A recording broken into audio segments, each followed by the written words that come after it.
Welcome to the top 5 counter picks for RTA. Wait, did I forget to say it's dark? I think I forgot to say it's dark. This is dark. Welcome to the top 5 dark counter picks in RTA. Oh, one quick thing before we get to the list. Let me just address the Veramos in the room. I love Veramos. Veramos also gets a lot of attention on the channel, so I'm not going to be including him on the list. Let's just say that this is like the top 5 non-farmable, because otherwise I would probably put Veramos at number 1 because I love Veramos. So the fact that he's not on the list is not to say you shouldn't build Veramos, because you should, and you should probably have one rune for RTA. It's just it's predictable.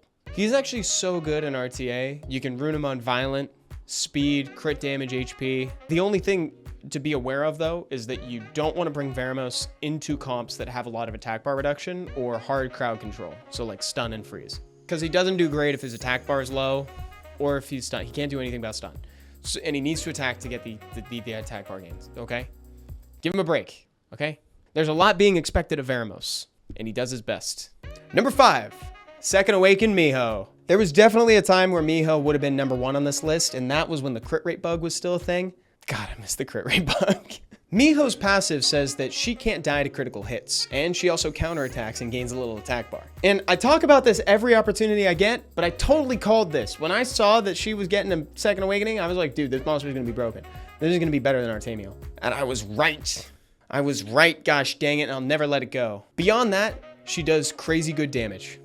And to really facilitate her soloing the other team, we're going to put Miho on a vampire set. Attack, crit damage, attack. Miho doesn't care about anything else, and she's already got revenging built into her passive. For Miho, I'd really say stats over sets are the most important. So offset, you have a little bit of flexibility on. Will goes great so that way people can't try to knock her out early so they can dodge that solo potential. Nemesis makes her get to her turns even faster, but ultimately there's nothing wrong with a broken set. Within the substats of your artifacts, look for additional accuracy so she can reliably land the stuns, look for increased life drain so that way she benefits more from Vampire, and also look for increased crit damage. Number 4, Devaraja and Gurkha.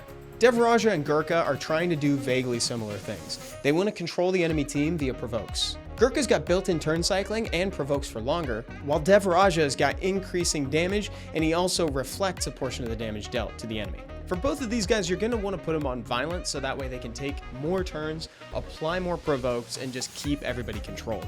Speed, HP, accuracy is a good way to go for them. And accuracy is also what you want to look for in the substats of your artifacts, along with damage reduction from certain elements. I couldn't choose one between the two, so I decided to just give them both this same slot. So there you go, guys. Enjoy it, but, you know, share it and stuff like that. Next is Zenik, the Dark Puppeteer, who's immune to attack bar decreasing effects, and he also cleanses crowd control on your full team at the start of your turn, and he increases attack bar of the people who he cleansed. That's pretty sick. So you can pick him up against a team that's trying to control you. He also has a little sustain on skill 1 coupled with a bomb and a stun on skill 2. So you can pick him into teams that are notably trying to crowd control you with hard CC effects. So that means like sleep, stun, freeze, etc. Actually, that's all of them. So no etc.